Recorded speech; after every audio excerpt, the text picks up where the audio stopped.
अजरत के छठे साल का वाक़या है। रसूलुल्लाह सल्लल्लाहु अलैहि वसल्लम 1400 जानिसार साथियों के हमरा उम्रे की नीयत से मक्का रवाना हुए। खबर मिली तो कुरैश ने ठान लिया कि दाखिले की हरगिज़ इजाज़त नहीं दी जाएगी, ख्वाह वो ज़ाहिर ही क्यों ना हो। हुदैबिया के मैदान में पड़ाव डाला गया। सहाबा कराम के चेहरों पर जज्बा जिहाद था, दिल अज़्म से भरे हुए थे। लेकिन आकाए दो जहां सल्लल्लाहु अलैहि वसल्लम का फैसला कुछ और था। अमन का रास्ता चुना। कुरैश के साथ एक ऐसा मुआहिदा हुआ जिसकी शराइत बज़ाहिर मुसलमानों के खिलाफ थीं। एक शर्त ये थी, सुलह के दौरान जो कोई मक्का से भागकर मदीना आएगा उसे वापस कर दिया जाएगा, मगर जो मदीना से भागकर मक्का जाएगा उसे वापस नहीं मांगा जाएगा। और फिर वो मंजर मुआहिदा लिखा जा रहा है कि अचानक जंजीरों में जकड़ा एक नौजवान हजरत अबू जंदल रज़ी अल्लाहु अन्हो भागते हुए कैंप में पहुंचते हैं। उनके जिस्म पर तशद्दुद के निशान हैं। उनके वालिद सुहैल बिन अमरू, जो कुरैश के नुमाइंदे हैं, गुस्से से भर जाते हैं। सुहैल, ये मेरा बेटा है, मुआहिदे के मुताबिक ये मेरा है, मैं इसे लेकर ही जाऊंगा। अबू जंदल गड़गड़ाती आवाज़ में, या रसूल अल्लाह, मेरी हिफाजत फरमाइए, ये मुझे मार डालेंगे, मुझे मेरे दीन से फेर देंगे।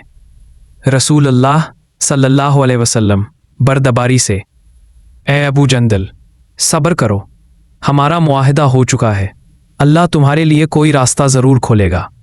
सहाबा कराम की आंखों में आंसू थे, दिल खून के आंसू रोते थे। अपने ही भाई को इस हाल में दुश्मन के हवाले करना, लेकिन रसूल के हुक्म की तामीर में किसी को भी तामल ना था। अबू जंदल वापस ले जाए गए। कुछ अरसे बाद एक और सूरत हाल। हज़रत अबू बसीर रज़ी अल्लाह अन्हो मदीना पहुंचे। मुआहदे के तहत उन्हें भी कुरैश के 2 आदमियों के हवाले कर दिया गया। रास्ते में अबू बसीर ने एक चाल चली। उन्होंने एक मुहाफिज की तलवार देखने की फरमाइश की। अबू बसीर मासूमाना लहजे में, भाई तुम्हारी ये तलवार तो बहुत अच्छी है। मुहाफिज गुरूर से, हाँ आजमाई हुई है, देखो। अबू बसीर ने एक मुहाफिज को कत्ल कर दिया, दूसरा भाग निकला। अब वो मुआहिदे से आज़ाद थे। वो एक वीरान साहिली इलाके में जाकर आबाद हो गए। ये खबर फैल गई।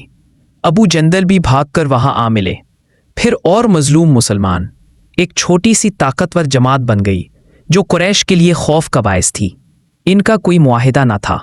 वो कुरैश के तिजारती काफिलों पर ऐसे वार करते जैसे बिजली का कड़का। आखिरकार कुरैश की समझ में आया, उन्हें अपने ही बनाए हुए मुआहिदे का पासबान बनना पड़ा। उन्होंने खुद रसूलुल्लाह सल्लल्लाहु अलैहि वसल्लम के पास दरखास्त भेजी, बराहे करम अपने इन साथियों को मदीना बुला लीजिए, हमारे काफिले महफूज रहे। ये थी सब्र की फतह। ये थी अल्लाह की मदद का वादा जो सच्चा हुआ। जब ईमान सच्चा हो तो कोई ताकत उसे झुका नहीं सकती। अबू बसीर रज़ी अल्लाहु अन्हु के इंतकाल का वक्त आया तो नबी करीम सल्लल्लाहु अलैहि वसल्लम का वो ख़त जो उन्हें मदीना वापसी की खुशखबरी लेकर आया था, उनके हाथ में था। वो इसी ख़त को थामे हुए अपने रब से जा मिले। ये है हुदैबिया के मुआहिदे का वो रोशन पहलू जिसमें सब्र की कड़वी बोली फतह की मीठी खुशी बनकर निकली।